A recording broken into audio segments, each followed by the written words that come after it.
At 18, Liam Davies was homeless, bankrupt, and entirely alone.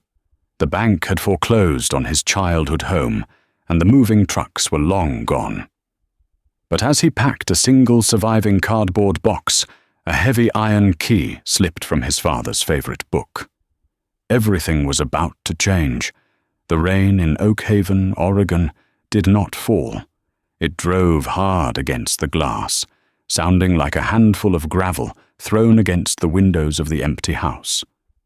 It was October 14th, exactly 3 months to the day since the highway patrol knocked on the front door to tell 18-year-old Liam Davies that his parents were dead. The official report cited a blown front tire on the perilous curves of Highway 101.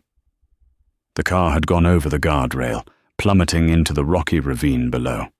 There was a closed casket funeral, a brief wave of casseroles and pitying glances from neighbors, and then the suffocating silence of an empty house.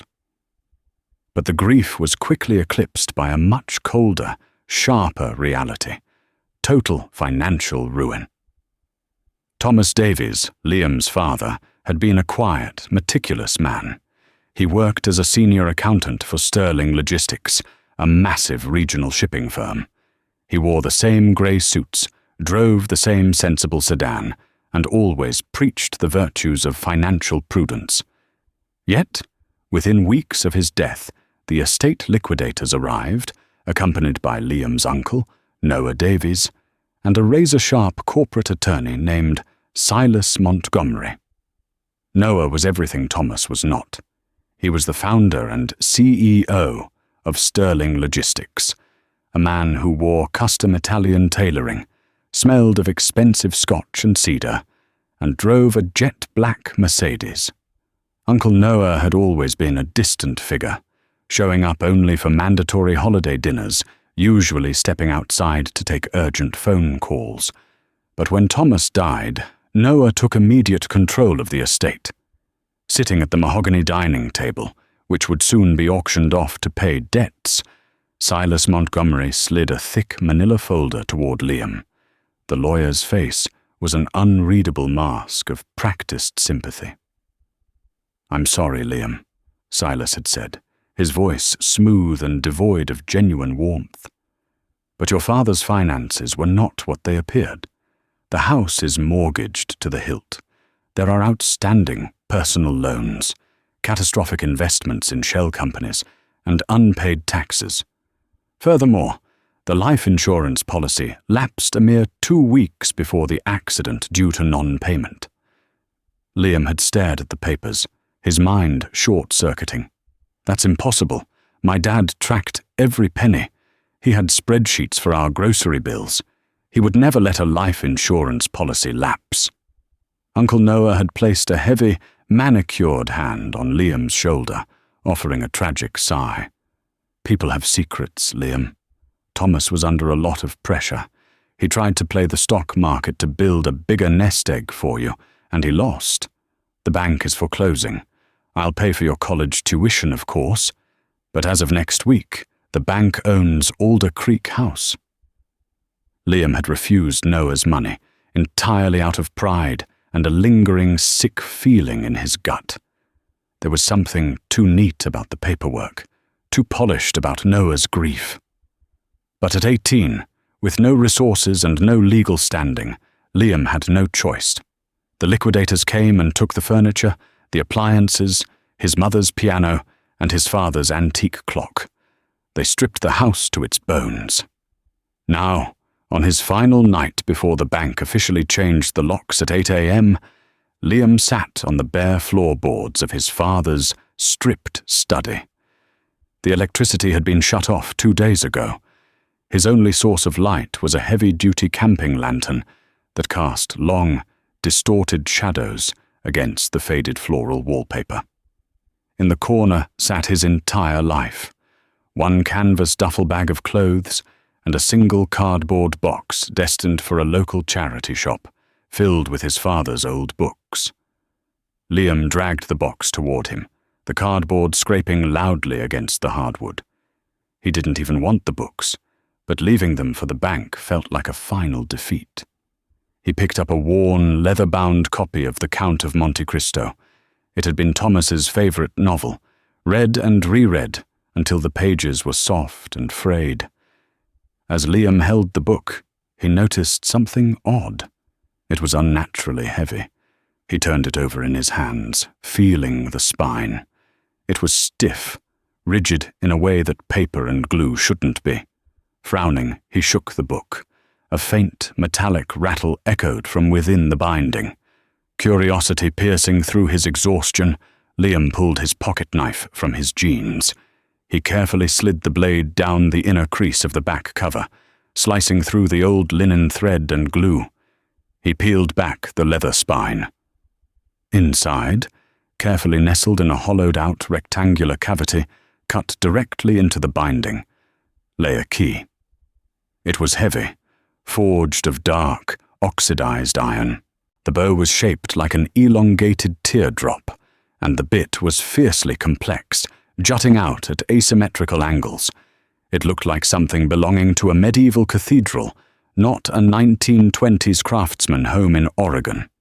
Beneath the key lay a tiny, tightly folded piece of yellow legal paper.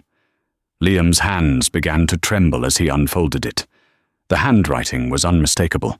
It was the precise, looping cursive of his mother, Sarah. Liam, if you are reading this, the worst has happened. The debts are fake. The bankruptcy is a lie to legally strip you of your inheritance so the estate can be sealed. Go to the basement. Find the dead space behind the boiler. Trust no one, especially not Noah. We love you, Mum and Dad. Liam stopped breathing. He read the note again, and then a third time. The words burned into his retinas. The debts are fake. The bankruptcy is a lie. A wave of profound, dizzying shock washed over him, immediately followed by a surge of white-hot adrenaline. His parents hadn't been careless. They hadn't lost their money. They had been terrified.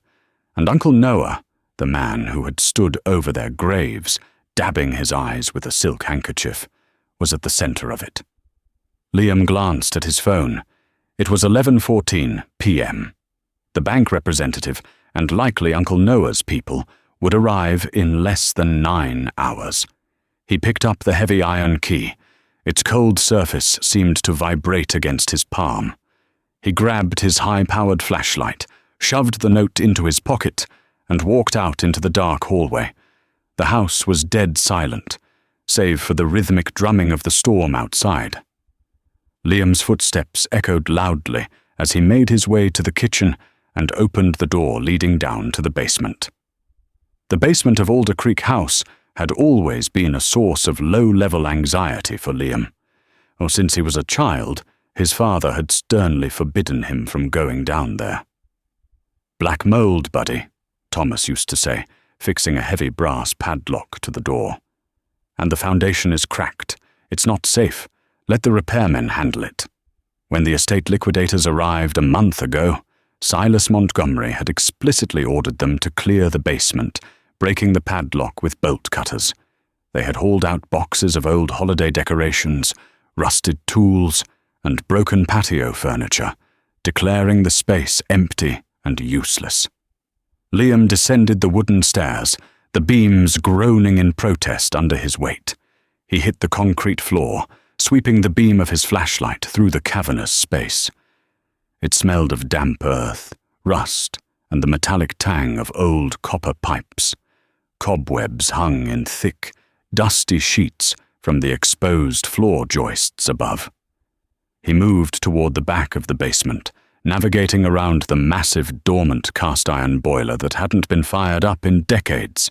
The space behind it was tight, dark, and seemingly led nowhere. Just a dead-end alcove bordered by a wall of rough, uneven red brick. The liquidators hadn't even bothered to sweep back here. Liam squeezed behind the boiler, his shoulders brushing against the cold iron. He shined his light on the brick wall. It looked perfectly normal, just a retaining wall holding back the earth of the front yard. Find the dead space behind the boiler, the note had said. Liam pressed his hands flat against the cold bricks. He closed his eyes, relying on his other senses. He moved slowly from left to right. About halfway across the wall, he felt it, a subtle shift in temperature. A faint, icy draft was seeping through the mortar lines. He opened his eyes and leaned in close. The mortar here looked slightly different. It wasn't cement. It was a hardened, rubberized compound, painted grey and dusted with dirt to match the rest of the wall. He ran his fingers down a vertical line of bricks. It wasn't a wall. It was a steel door, expertly veneered with brickwork to blend flawlessly into the foundation. Liam dropped to his knees, searching the surface for a lock. Near the bottom right corner, a single brick protruded perhaps 1/8 of an inch further than the rest. He pushed it. With a dry scrape, the brick slid inward on a hidden track, revealing a deep, circular keyhole encased in solid steel. His heart hammering against his ribs, Liam pulled the iron key from his pocket. He inserted it into the hole. It slid in smoothly, but when he tried to turn it, it wouldn't budge. The mechanism was stiff, locked tight by years of disuse. Panic flared in his chest. He gripped the iron bow with both hands, ignoring the sharp edges biting into his skin. "Come on," he hissed through gritted teeth. He applied his entire body weight, twisting his wrists until he thought the metal would snap. Suddenly, a loud, heavy thunk echoed through the basement. The internal deadbolts disengaged. Liam stood up, grabbed the edge of the disguised door, and pulled. It was incredibly heavy, swinging outward on massive internal hinges with a quiet hiss of displaced air. Breaking a vacuum seal. The air that rushed out of the room wasn't damp or stale. It was crisp, cool, and smelled faintly of ozone and warm electronics. Liam stepped through the threshold and raised his flashlight.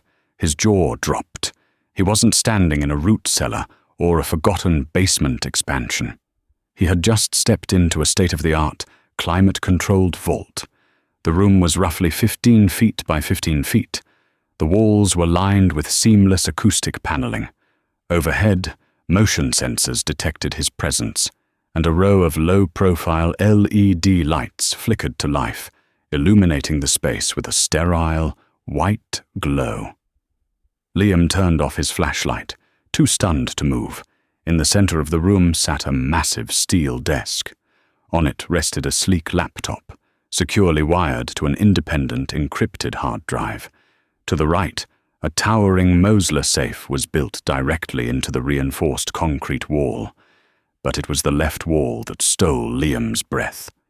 It was covered entirely by a massive corkboard, connected by a chaotic web of red string, pushpins, and hundreds of photographs, shipping manifests, and bank statements. Liam walked slowly toward the board, his eyes scanning the documents. At the very top, pinned in the center, was a photograph of Uncle Noah, smiling at a charity gala. Above his head, written in bold black marker in his father's handwriting, was a single word: architect. Below Noah's photo were manifests from Sterling Logistics. As Liam leaned in, he realized what he was looking at. These weren't standard shipping routes. His father had highlighted specific cargo containers arriving at the port of Portland. Alongside the manifests were offshore bank account numbers, accounts in the Cayman Islands, Cyprus, and Belize, showing monthly deposits of millions of dollars. Thomas Davies hadn't been a boring corporate accountant. He had been a forensic auditor, building a massive, highly illegal shadow ledger against his own brother. Liam moved to the steel desk. Beside the laptop sat a sleek, black digital audio recorder, resting on top of a thick manila envelope labeled Liam. With shaking hands, Liam pressed the power button on the recorder, then hit play. A sharp burst of static hissed from the tiny speaker, followed by a heavy sigh. Then a voice spoke. It was a voice Liam hadn't heard in 3 months, a voice that instantly brought hot tears to his eyes. "Liam!"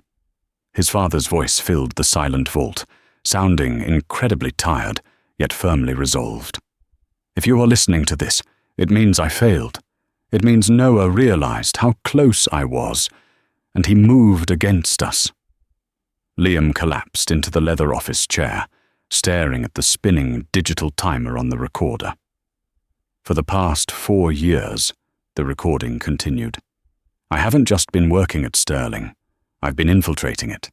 Your uncle's shipping empire is a front. He is the primary logistics hub for one of the largest synthetic drug cartels operating on the West Coast. He uses Sterling's trucks to move the product, and he forces me to cook the books to hide the cartel's money." Thomas paused, the sound of ice clinking in a glass echoing through the recording. "I tried to go to the FBI, but Noah has people inside the bureau. The last man who tried to blow the whistle was found dead in his car. They called it a drunk driving accident." Sounds familiar, doesn't it? Liam's blood ran ice cold. The blown tire, the ravine, the closed caskets. It hadn't been an accident. His parents had been murdered. "I couldn't run, Liam. If we ran, they would hunt us down. More importantly, they would hunt you down. So I stayed. I played the obedient brother, the quiet accountant, and every night I came down here. I copied his hard drives, I photographed his ledgers, I traced every single offshore account he owns." The voice on the tape grew urgent, taking on a hardened edge Liam had never heard from his father. "Inside the envelope on this desk is the master decryption key for the hard drive, along with a contact name at the Department of Justice, a man named Arthur Pendleton in Washington, D.C. He is the only one you can trust. There is also a secondary passport for you, and $200,000 in untraceable cash inside the Mosler safe. The combination is your mother's birthday backward." Liam looked at the massive safe, then down at the envelope. "Noah thinks he won," Thomas's voice echoed, tinged with a quiet, devastating anger. "He thinks he took my life, took my house, and left you with nothing so you would be too weak to look into the past. He thinks you're just a helpless 18-year-old kid." A brief, sharp silence followed. "Burn his empire to the ground, son." The recording clicked off, leaving Liam in the absolute, ringing silence of the underground vault. He sat there for a long time, the tears drying on his cheeks. The boy who had walked down the basement stairs, the broken, terrified, bankrupt orphan, was gone. In his place sat someone new, someone who had just been handed the matches to ignite a war. Liam reached forward, picked up the thick envelope bearing his name, and tore it open. The digital clock on the encrypted laptop read 1:42 a.m. Liam Davies had spent the last 2 hours meticulously following his father's handwritten instructions, transferring the massive shadow ledger from the vault's internal server to a pair of heavy-duty, military-grade encrypted flash drives. The loading bar crawled across the screen, a agonizingly slow countdown to his point of no return. He had packed his canvas duffel bag. The old clothes he had planned to donate were dumped on the concrete floor, replaced by bundles of used, non-sequential $100 bills from the Mosler safe. $200,000 was surprisingly heavy. Nestled beneath the cash was a pristine Canadian passport, bearing his photo, but a different name: David Miller. His father had thought of everything. Thomas had even left a prepaid burner phone and a typed schedule of the Greyhound bus routes leaving Portland. When the transfer finally hit 100%, Liam pulled the drives. He wiped the laptop's hard drive using a magnetic degaussing protocol his father had installed, effectively turning the machine into a useless brick of metal and plastic. He didn't want to leave a single breadcrumb for Uncle Noah's IT sweepers. Before leaving the vault, Liam stood before the massive corkboard. He stared at the photograph of his uncle, feeling a cold, unfamiliar calm settle over him. The terrified teenager who had cried himself to sleep for 3 months was gone, buried under the ash of his parents' fake debts. He stepped out of the vault, pushed the heavy steel door shut, and watched as the rubberized brick veneer slid seamlessly back into place. To anyone else, it was just a basement wall. By 4 a.m., Liam was walking down the rain-slicked pavement of Highway 101, miles away from Alder Creek House. By 8 a.m., when Silas Montgomery and the bank representatives arrived to change the locks, Liam was already boarding a cross-country bus under the name David Miller, watching the Oregon pine trees blur into a sea of green. The journey to Washington, D.C. took 3 grueling days. Liam slept with the duffel bag strapped to his chest, his hand constantly resting over the pocket containing the flash drives. Every time the bus stopped at a rural diner or a sprawling Midwestern station, he expected to see one of Sterling Logistics' black SUVs waiting in the parking lot. Paranoia became his closest companion. He paid for everything in small cash bills, kept his baseball cap pulled low, and avoided looking directly into any security cameras. Upon arriving at Union Station in D.C., Liam felt the true, crushing weight of his isolation. The capital was a sprawling maze of marble and power, and he was an 18-year-old runaway holding a cartel's death warrant in his pocket. He found a cheap motel in Alexandria, paid for a week in advance, and bought a secondary burner phone. It was time to contact Arthur Pendleton. According to Thomas's notes, Pendleton was a deputy director within a specialized financial crimes task force at the Department of Justice. He was described as an old-school Boy Scout, a man who had secretly fed Thomas intel on Sterling Logistics shell companies. Liam dialed the secure D.C. area code his father had provided. It rang twice before a gruff, tired voice answered. "Pendleton." "My name is Liam Davies," Liam said, his voice dropping to a harsh whisper. "Thomas Davies was my father." There was a sharp intake of breath on the other end of the line, followed by a profound, heavy silence. When Pendleton finally spoke, his tone was urgent and hushed. "Jesus Christ, kid, we thought you were dead, or worse, under Noah's thumb. Where are you?" "I'm in D.C. I have the ledger, the offshore accounts, the manifests, the encryption keys, everything my dad built." "Listen to me very carefully, Liam," Pendleton said, the background noise indicating he was moving quickly, perhaps leaving an office. "Do not go to the local police. Do not walk into the FBI field office. Noah has eyes everywhere, and they are actively looking for that ledger. Meet me tomorrow at noon, the National Mall, right in front of the carousel. Wear something inconspicuous. Bring the drives. I'll have a tactical team ready to secure you and put you into protective custody." Liam agreed and severed the connection. He fell back onto the lumpy motel mattress, letting out a breath he felt he had been holding for 3 days. It was almost over. He was going to hand over the drives, disappear into witness protection, and watch Uncle Noah burn on national television. But as Liam lay in the dark, staring at the water stains on the ceiling, a nagging, icy thread of doubt began to unravel in his mind. "We thought you were dead. Or worse, under Noah's thumb."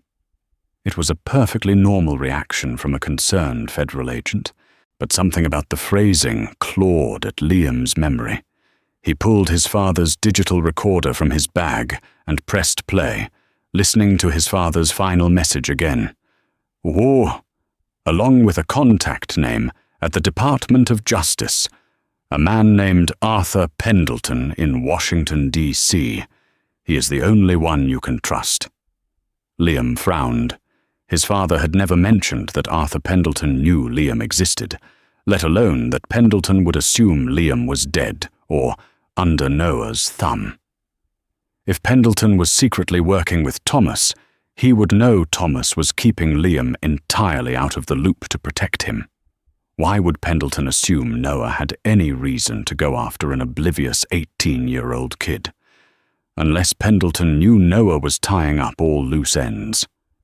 Liam sat up, opening his laptop. He plugged in one of the encrypted drives. He needed to be absolutely sure. He opened the massive spreadsheet, detailing the cartel's payroll, the shadow accounts used to bribe port authorities, local judges, and federal agents. He ran a search for Pendleton. 0 results. Liam exhaled. He was just being paranoid, but he couldn't shake the feeling. He ran another search, this time for Arthur. Dozens of hits, mostly low-level dock workers. He tried something else. He searched for the exact DC area code and prefix of the secure phone number his father had left him. The screen froze for a microsecond before populating a single row. An offshore account in the Cayman Islands, routing $50,000 a month. The account beneficiary wasn't named Pendleton. It was listed under an LLC, Chesapeake Consulting. Liam quickly cross-referenced the LLC in the public DC business registry. The registered agent for Chesapeake Consulting was a woman named Eleanor Pendleton, Arthur's wife. Liam slammed the laptop shut, his blood turning to ice. His father hadn't known. Thomas had trusted the one man who was secretly feeding Noah information from the inside. Pendleton wasn't a Boy Scout.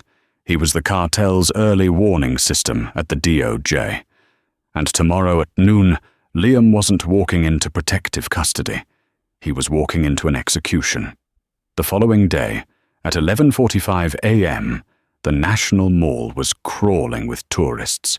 The bright carousel music tinkled through the crisp autumn air. Arthur Pendleton, wearing a tan trench coat and holding a folded newspaper, stood near the ticket booth, nervously checking his watch. 2 men in unmarked grey suits stood 50 yards away, scanning the crowd with cold, predatory efficiency. From a second-story window of a coffee shop 2 blocks away, Liam watched them through a pair of cheap binoculars. His hands weren't shaking anymore. Pendleton pulled out his phone and dialed. A second later, Liam's burner phone vibrated on the table. He answered it. "Liam, I'm at the carousel," Pendleton said, his voice oozing forced calm. "Where are you?" "I'm close," Liam lied, taking a sip of black coffee. "Are your guys ready?" "They're ready. Just walk toward the ticket booth. You're safe now, son." "Before I do, Arthur, I have a quick question," Liam said, his voice flat and devoid of emotion. "How is Eleanor doing? Does she still run Chesapeake Consulting?" The silence on the line was instantaneous and profound. Liam could see Pendleton through the binoculars. The man froze entirely, the color draining from his face. His head snapped around, frantically scanning the crowd. I don't know what you're talking about, Liam. You need to come in. Now." The mask was slipping. The desperation was bleeding through. "My dad was a genius with numbers, but he was too trusting with people," Liam said softly. "You sold him out. You told Noah he was building the ledger, didn't you?" "Liam, listen to me. They will kill you," Pendleton hissed, dropping the friendly facade. "You have no idea who you're dealing with. Give me the drives and I can buy you a way out. If you run, Noah will find you." "I'm not running, Arthur, and I'm not giving you the drives." "Then what are you going to do?" Pendleton spat, signaling frantically to the 2 men in grey suits. "You're a kid. You can't beat the house." "I don't have to beat the house," Liam replied, closing his laptop. "I just have to show everyone the cards." Liam hung up the phone, popped the battery out, and dropped it into his half-empty coffee cup. He packed his bag and walked out the back door of the cafe. He didn't go to the FBI. He didn't go to the police. He went to a 24-hour FedEx printing center in Georgetown. Over the next 6 hours, Liam executed a scorched earth protocol. He had purchased a dozen high-capacity USB drives. He loaded copies of the unencrypted shadow ledger onto every single one of them. He included the audio recording of his father, the photographs of the cork board, the manifests, and the detailed banking records of Chesapeake Consulting and Arthur Pendleton. He packed them into 12 separate express envelopes. He addressed them not to government agencies, but to the people who thrived on exposing them.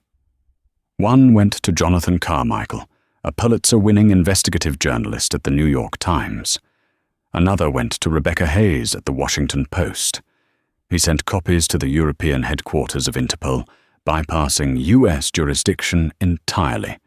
He sent copies to the SEC, the IRS Criminal Division, and 3 independent financial watchdog groups. He paid for overnight shipping with cash, dropped them in different mailboxes across the city, and walked away. 3 days later, the world exploded.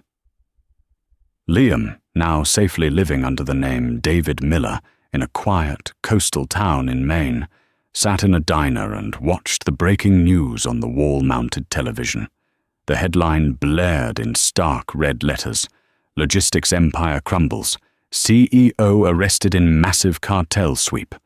The footage showed Uncle Noah, stripped of his custom Italian tailoring, being led out of his corporate headquarters in handcuffs by a swarm of heavily armed DEA agents. He looked haggard, terrified, and small. The news anchor's voice detailed the unsealing of a massive anonymous data dump that had triggered simultaneous raids in 6 different countries. Sources confirmed the arrest of a high-ranking DOJ official, Arthur Pendleton, in connection with the money laundering ring. The anchor continued. The evidence, reportedly compiled by a whistleblowing accountant who tragically died in a car crash months ago, is being called the most comprehensive financial takedown in American history. Liam took a bite of his pie and looked out the window at the crashing Atlantic waves.